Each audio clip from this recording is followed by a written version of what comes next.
What is good, everybody? It's your boy, the one and only King Tyson, everybody, and we are back for episode 23, y'all. Woo! We are back for episode 23 on the Raw Smack Talk, man. Appreciate everybody for tuning in with me every week with your boy. Appreciate y'all, man. I really do appreciate y'all for pulling up. Make sure y'all like, share, and subscribe. Make sure y'all keep bringing them comments. Make sure y'all keep commenting. Keep them comments coming in, y'all. Appreciate the comments, man. Let's get this algorithm flowing. Let's get the Raw Smack Talk on the fucking road. This is our year, 2025. Let's get it poppin'. So, it's the freaking weekend, as we know, and hopefully y'all had a successful week. Hopefully y'all week was great. Hopefully it was gravy. Hopefully, you didn't have no hiccups in your week. Hopefully the week went your way as usual. So yeah, I just be trying to put a couple of smiles on everybody's faces. But if you didn't have a good week, hopefully you watch this and turn your day around. Hopefully this turn your day around. Hopefully it does. But anyway, like I said before, appreciate y'all. Man, it's the Raw Smack Talk. We back for episode 23, man. And we're on the road to WrestleMania, y'all. WrestleMania 41 is in Vegas this year, so make sure y'all tune in or be there. Put in the comments, y'all. Put in the comments right now if you already got your tickets to go to Vegas. Put in the comments if you got your tickets to go to Vegas for WrestleMania 41. Put in the comments. I ain't gonna say I'm come after you, man. Or it's your own business. If you don't feel like putting it in the comments, then don't do it. It's like, no. Just joking, y'all. But appreciate you anyway for pulling through with your boy. I'm about to say the Raw Smack Talk. But yeah, appreciate you for tuning in to the Raw Smack Talk with your boy, King Tyson, y'all. Let's get it. We going up in 2025, man. We going all the way up. This chair noisy as hell. I'm leaning, it's going making all that goddamn noise.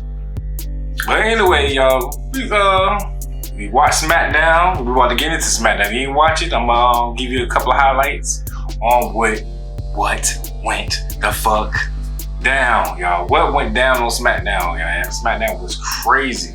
We got Elimination Chamber coming up as well. March 1st, that's our next PLE. So make sure y'all tune in for that. It's gonna be in Toronto, Canada. Alright, so we got Elimination Chamber. And speaking of Elimination Chamber, we got Elimination Chamber qualifying match for the women's Elimination Chamber, y'all. So we got Bianca Belair versus Piper Niven. So how y'all feel about that match? Put in the comments how y'all feel about that match. Bianca Belair wins the Elimination Chamber qualifying match, of course. Thank God. I think she was Bianca Belair was in Elimination Chamber last year as well. So kudos to Bianca for being in the Elimination Chamber again this year. So last year she lost like a motherfucker. But damn, Bianca, she was the last. I believe she was the last one. It was her. I want to say her and Liv Morgan left. The last two left. Put in the comments if y'all remember 2024's Elimination Chamber. Who was the last two left in the chamber? Put in the comments. But anyway, we got Piper Niven versus Bianca Belair for the Elimination Chamber's qualifying match. Bianca Belair won that match, like I was saying. The match went down crazy. Bianca was trying to get Piper Niven, like, you know how she do the 10 blows to the head on the top rope? Well, she was about to do that to Piper Niven, but Piper Niven reversed that shit. Like, bitch, get off of me. Is you crazy? So Piper Niven reversed it. She ended up clotheslining Bianca, and then she did her big ass did a body splash on her ass. She said, ooh, like a big ass. You stop talking about Piper Niven when they come for my ass. Piper Niven, we love you. But you was a big ass, a big whale. Come on now, dog. They got on Bianca that night. But anyway, so Piper Niven body splash, Bianca.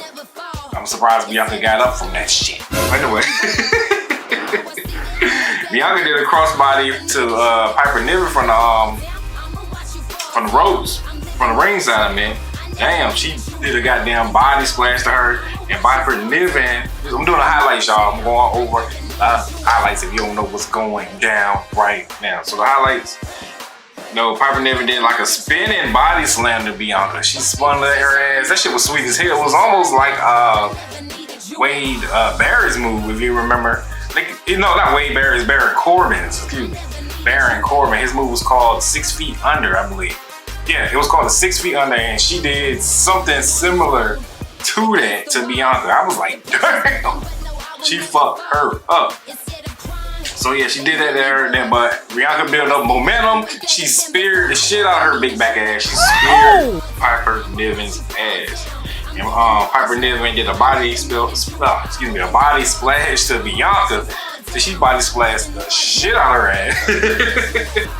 And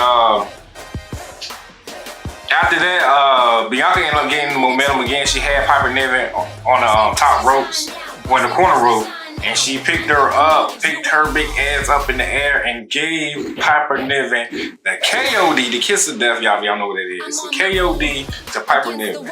And Bianca, not Bianca, but the ref counts to 3 and Bianca wins the match. So Bianca is qualified, is the next woman that's qualified to be in the Elimination Chamber, along with the one and only Liv Morgan, y'all. Liv Morgan is going to also be in the Elimination Chamber. So that's crazy. I believe Liv Morgan was in the Elimination Chamber last year as well, like I was just saying earlier. But yeah. So yeah. Bianca and Liv Morgan are the women's qualifiers so far for the women's Elimination Chamber, y'all. So put it in the comments. Put it in the comments. What are y'all predictions? Who is going to be the 6th woman for the women's Elimination Chamber this year? And also put in the comments who you think is going to be the 6th man. The sixth man. Yeah, for the men's Elimination Chamber, who's going to be the 6th man to be in the Elimination Chamber this year? Let me slow down. I'm talking too fast. That's what the problem is. But anyway, so put in the comments who you all believe is going to be the 6th man that's going to be in this year 2025 Elimination Chamber. All right, let's get it. So moving right along, we move right along. So Carmelo Hayes was backstage with Nick Aldis, and Nick Aldis says he's got a match with Cara Zatala. Yes, y'all remember last week I called her Kawasaki or some shit like that. But anyway, I think it's Cara Zatala. Anyway, so if you remember the Royal Rumble, Zatala was supposed to come out at number 8, but he ended up getting attacked by Carmelo Hayes, and they ended up bringing Speed out. Speed took his place. So Nick Aldis was like, you got a match against Zatala for what you did at the Royal Rumble. And Carmelo Hayes was telling Zatala, was like, oh, this is a layup right here. This is nothing. I'm about to whoop the shit out of his ass. So Zatala was like, airball. Boy, if you don't get... He said, you ain't gonna do shit to me. So Carmelo Hayes was like, what, boy? He said, I'm gonna show you an airball. So moving right along, DIY comes out, y'all. DIY comes out. Remember at the Royal Rumble, they retained their tag team championships, y'all. They retained due to the Street Profits coming out interfering and beating the shit out of MCMG with the goddamn crutches. But anyway, DIY comes out. They come out bragging about beating MCMG 2 times and also being the 2-time WWE Tag Team Champions, y'all. So they was amped up about that. And they was also saying that the chances of MCMG being the championships is 0 to none. It's dead. It's dead. It's never going to happen. That's what they were basically saying. They're like, that shit is never going to happen. So, yeah, get the fuck up out of here. So as they was going on talking shit, they asked the crowd, they asked the Memphis, Tennessee crowd to have a moment of silence for MCMG. And I was like, the fuck, we need no damn moment of silence for no shit like that. But anyway, Pretty Deadly ends up coming out, interrupting them with that moment of silence bullshit. So Pretty Deadly was like, he was telling them, he said, it is important for y'all to know that And we've been helping y'all the whole time retain those tag team titles. And Ciampa was like, it's important for you to shut the fuck up.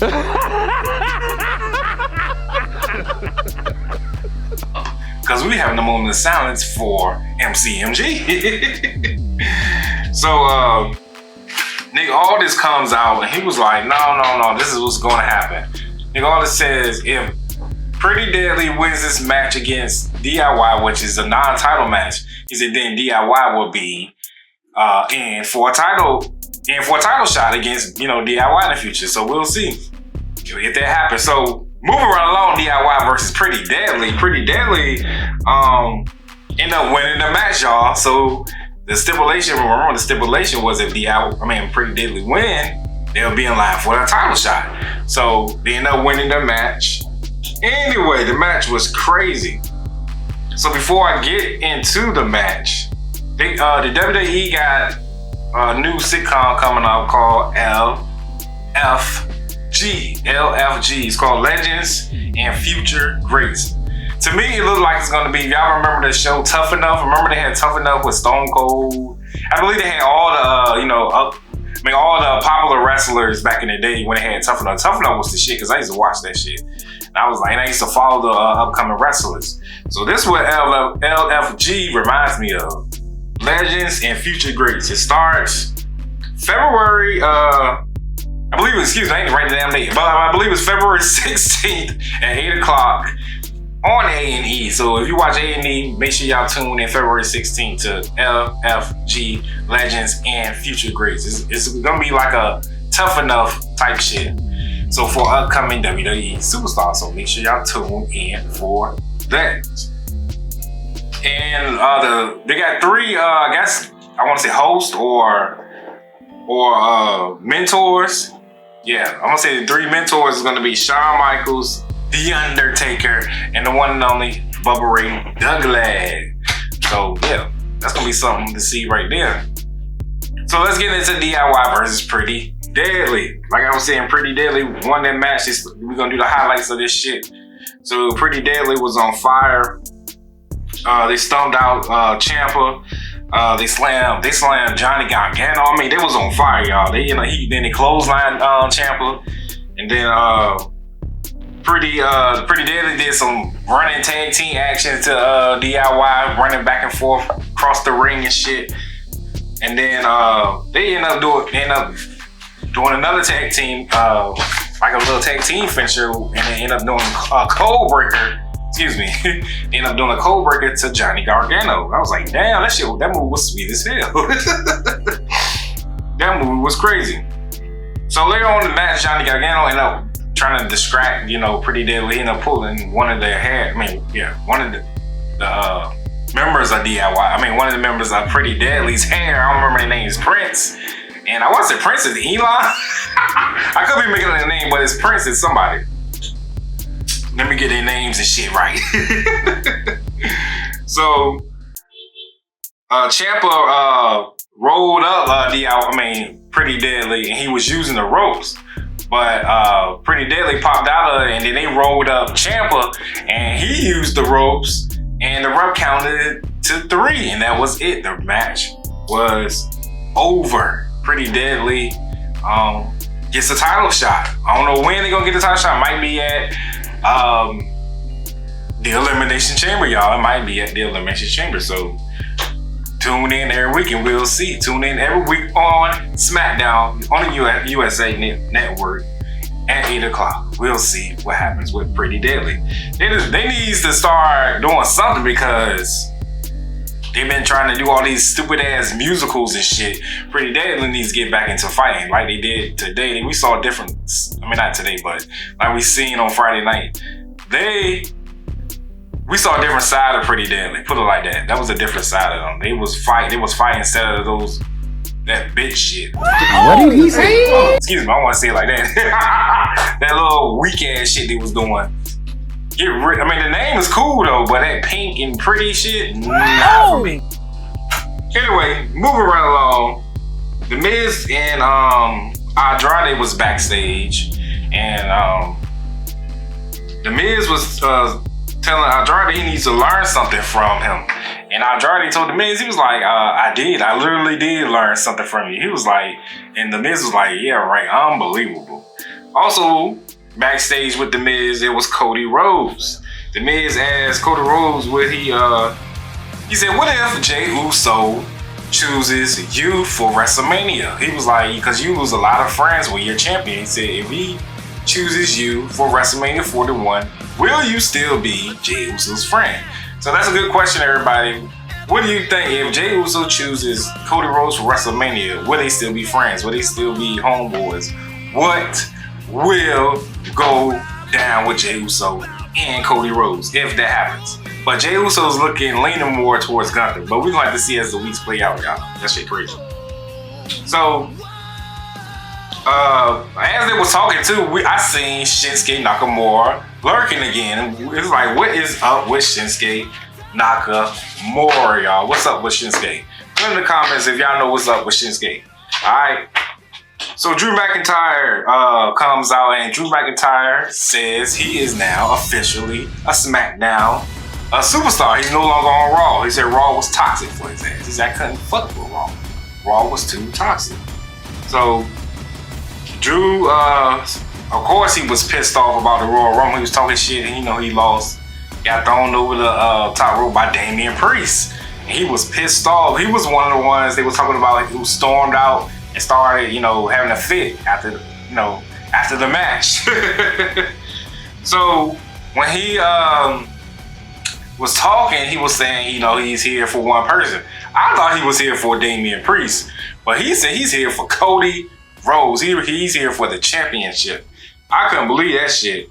So as he was about to talk again, Jimmy Uso comes out. Jimmy Uso was like, hey, we are tired of you complaining so much. All you do is fucking complain all the time. Keep talking. So Jimmy Uso was like, just a minute, man, you lost. Everybody knows you fucking lost. Stop crying all you motherfucking life. Oh! So Drew and Jimmy was exchanging words. Drew calls Jimmy Jey Uso. They was like, oh shit, we call him Jey Uso. Jimmy said he was talking shit. He was like, I'm gonna get mine. He said, I'm going to WrestleMania. He was sounding like Jey Uso for a minute. So I'm going to WrestleMania, the main event WrestleMania, and I'm gonna win the championship. But we all knew, I ain't gonna say we all knew, but I knew that wasn't gonna happen. I had a feeling it was gonna be Drew McIntyre that wins the match. So LA Knight comes out, and he was like, he ain't got shit for Jimmy Uso. He said he don't give a fuck about Jimmy Uso at all, because when he was in the bloodline, he screwed him over, of course. So he said he ain't got shit for Jimmy. And then he went on to talk about Drew McIntyre. He was like, Drew McIntyre, he was like, there's 3 things in life that are guaranteed. He said that is death, taxes, and he said Drew crying all the motherfucking time. Oh! So the match, it led up to a match which was a triple threat match against Jimmy Uso versus Drew McIntyre versus LA Knight for the Elimination Chamber qualifying match, y'all. So the match, it led up to the end, and Drew McIntyre is now in the Elimination Chamber qualifying match. So this match started by, Jimmy gave a Samoan drop to Drew McIntyre. LA Knight slammed Jimmy, and then Drew headbutts LA Knight. These are the highlights, y'all. We doing the fucking highlights. Make sure you like, share, and subscribe. Then Drew ended up taking over, taking down everybody. He gave a belly-to-belly suplex to LA Knight, from the corner to corner, y'all. From one end to the other end of the side of the ring. I was like, God damn. Corner to fucking corner. Then Jimmy Uso dives out the ring onto Drew McIntyre. And then LA Knight slams Jimmy and Drew. As they was outside the ring, LA Knight was slamming Jimmy and Drew McIntyre head against the motherfucking announce table. When they all got back in the ring, Drew McIntyre did like a mega back suplex to LA Knight, and LA Knight did like a suplex to Jimmy Uso off the top ropes, man. That shit was crazy. The whole ring shook. I was like, God damn. So LA Knight DDT Drew. Then LA Knight did his LA Knight elbow drop to Drew. LA Knight, excuse me, not LA Knight, but then Drew McIntyre spine buster LA Knight. Jimmy Uso reversed Drew McIntyre's finisher. He was about to give him the Claymore. He was about to Claymore his ass, y'all. But he reversed that. Jimmy Uso did his finisher to LA Knight. And then when the ref was about to count to 3, y'all, I thought he was about to go to the Elimination Chamber. But when the ref counted to 2, when he's about to count to 3, Drew McIntyre pulled the referee out the fucking ring. So Drew did the finisher move, did the Claymore to LA Knight, and LA Knight did the BFT to Jimmy Uso. It was crazy. It was like, it happened simultaneously at one time. So Drew McIntyre ended up winning the match, going on to the Elimination Chamber. So now we got 3 guys that's in the Elimination Chamber guaranteed right now. We got Drew McIntyre, CM Punk, and John Cena, y'all, for the Elimination Chamber so far. So next week for the Elimination Chamber qualifying match, we got Damian Priest versus Braun Strowman versus Jacob Fatu. Put in the comments how y'all feel about that match. Jacob Fatu, Braun Strowman, and Damian Priest. Who y'all got winning that match? Who y'all got moving on to the Elimination Chamber March 1st? All right. So moving right along, good people.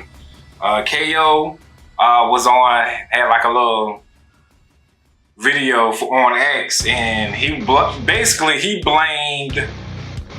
Sami Zayn for him losing at the Royal Rumble. He blamed Sami Zayn for the outcome. It was like, Sami Zayn, you ran for Roman Reigns help when he was getting attacked, but you didn't even help me when Cody Rhodes almost ended my career. So you did nothing. He says, so now, he says now that Sami Zayn is going to pay. So we gonna see what happens next, y'all. So that's 2 people that KO took out. He took out Sami Zayn and Randy Orton. What the hell is going to happen to KO? KO is gonna get his big time, and I think he's gonna get it at WrestleMania. So put in the comments how y'all feel about KO, Sami Zayn, and Randy Orton. So moving right along, how y'all feeling out there, y'all? It's the freaking weekend. How y'all feeling? I'm feeling good. I'm feeling good. It's a weekend. But anyway, make sure y'all like, share, subscribe, and keep commenting. Keep the comments up. Keep the comments up. Let's get it, y'all. Let's get it. All right. So Kira versus Carmelo Hayes. Carmelo ended up winning the match for once. By the time Carmelo won, he finally. Like I said, Carmelo don't miss. He missed this time. He finally won. Kudos to Carmelo. So Akira was fighting Carmelo outside the ring. He did the crossbodies to Carmelo. And then, but the match didn't last. I mean, his momentum was short-lived. Carmelo ended up doing a leaping DDT to Akira. I don't know why I'm calling one. His name was Talasaka? No. That's crazy! I'm fucking up. Wait a minute, I'm calling Akira. By the way, Akira. So Melo ended up doing his fucking finisher on his ass, and he won the match. Yeah, that match was alright. That match was okay. So Carmelo versus Akira. Carmelo wins. Whoopie damn dude. We already seen that happening. Akira is, I won't say a piece of trash, but dang, he gotta do better than that. You need to send his ass to NXT. So, let's move right along, y'all. How y'all feeling? Make sure you like, share, subscribe. Anyway, we move right along to the injury report. And there is nothing to report on Roman Reigns. There's no new updates on Roman Reigns, y'all. They say they tried to get in contact with Paul Heyman, but there was no response. No response from him at all. So, we don't know what the fuck is gonna happen. So moving right along, Charlotte Flair comes out And then she says that people are obsessed with her. They wanna, obsessed with her name and shit. And she's one of the greatest. And she said she went to Raw. See if Rhea Ripley inspired her. She went to NXT and see if the NXT women's champion inspired her. Now she's on SmackDown and see if Tiffany Stratton inspires her. And Tiffany Stratton comes out there and basically, Tiffany Stratton was saying that she looked up to Charlotte Flair. She was her favorite, superstar. But she was like, now things have changed. She's like, I'm on top. The sales are selling because of me. And she said, I want you to pick me for WrestleMania. She said, because I'm going to beat your ass. Oh! And then Charlotte Flair tells Tiffany Stratton, she was like, Charlotte, you need to get on your knees and beg me to pick you before I pick you. She said, you need to bow down to the queen. I was like, kill your ass. So Nia Jax and Candice LeRae comes out. Nia goes, speaking of Nia, excuse me, I forgot. Nia goes one-on-one with Tiffany Stratton next week for the women's championship. So Nia comes out, she was like, telling Charlotte Flair, she was like, you ain't gotta worry about no Tiffany Stratton choosing you. She said, because I'm about to beat her ass next week when I become the new women's the new women's world champion. Not the women's WWE champion, not the world champion. God damn, the world champion is on Raw. You won't forget. Fuck. Anyway. So Alexa Bliss comes out, y'all, and their crowd was amped up. Alexa Bliss is back. So Alexa Bliss had a match with Candice LeRae for the Elimination qualifying match. And guess what? She motherfucking won. Alexa Bliss won. And on WWE 2K25, y'all, her ranking, her outcome, her final score is 83. Alexa Bliss is an 83 to Candice LeRae's 71. Ain't that a slap in the fucking face? It is what it is. It is what it is. They gave Alexa Bliss 83. That bitch ain't been there. I mean, I won't say the bitch, but the girl ain't been there in 3 years. And Candice LeRae been there the whole time. So, by the way, Candice LeRae, you must have been at 67 or something. I ain't played with your ass. By the way, so moving on, doing a couple of highlights of this match. Candice LeRae had Alexa in the arm, this little arm breaker. Alexa ended up building up momentum, beating the shit out of Candice LeRae. Alexa did her finishing move on her ass. Actually, she did the Sister Abigail to her ass. And the crowd was amped up, that was paying homage to the great Bray Wyatt. So, and she ended up winning. So now we got the top 3 women that's in the Elimination Chamber. We got Alexa Bliss, Bianca Belair, and Liv Morgan, y'all. Liv freaking Morgan. So, how y'all feeling? We almost through it. We almost through it. So, moving right along, backstage, we had Chelsea Green. And she was saying she is going to win the Elimination Chamber match. And she's going to go on to WrestleMania and be a double champion as the Women's United States Champion and the Women's World or the WWE Champion. But anyway, so she got other problems. Like Michin wants to fight her for the championship. B-Fab wants to fight her. And also we got a new superstar. Well, she ain't new, but she moved from Raw, which is Zelina Vega, also wants Chelsea Green's championship. So this shit is crazy, y'all. So the Street Profits, had a promo and said why they fucked up MCMG. They are saying that they want the smoke. They said that we are on top. We ain't had the championship titles in 8 years. So it's time for us to take back what's theirs. Oops. It's time for us to take that back what's theirs. Damn. So, and they say they want all the smoke. So who want it?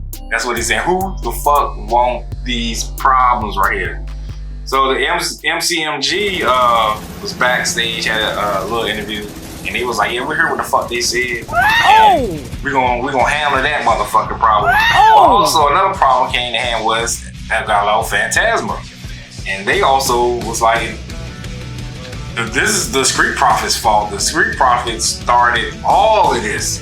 He said the Street Profits attacked us for no reason, which is true because of DIY. Really, so DIY started the whole problem. The DIY line and said it was Elgato Phantasma that caused them the tag team championships. But it was DIY the whole time. So it's causing a whole problem in the tag team division right now. So it might be a fatal 4-way tag team match. That's what they should do at the Elimination Chamber or at WrestleMania. So Elgato Phantasma has to fight MCMG next week as well on Friday Night SmackDown. So make sure y'all tune in for that. Alright. And also next week we got Naomi versus, like I said, Chelsea Green for the women's qualifying match for Elimination Chamber. So put in the comments who y'all think is gonna win that match. It better be Naomi. But I got a feeling it's gonna be Chelsea Green because I don't think they're gonna have Naomi and Bianca Belair. They might, but I don't think they're gonna have Naomi and Bianca Belair in the same match. We'll see. So I guess we're moving on to the main event. Yeah, we're moving on to the main event, y'all. We're moving right along. So the main event was Jey Uso and Cody Rhodes versus Jacob Fatu and Tama Tonga. And let's go with the highlights of that. That match was crazy as hell. Jacob Fatu was taken down by Cody. He got kicked in the face and, excuse me, now. Jacob Fatu took down Cody Rhodes, kicked him in the face and did a body splash. Jey Uso ended up getting tagged in. He was on fire. Jey Uso takes out Jacob Fatu, and then he did like this hip attack to Tama Tonga. Almost knocked this motherfucking head off his fucking shoulders. Jacob and Tama Tonga did a double team to Jey Uso.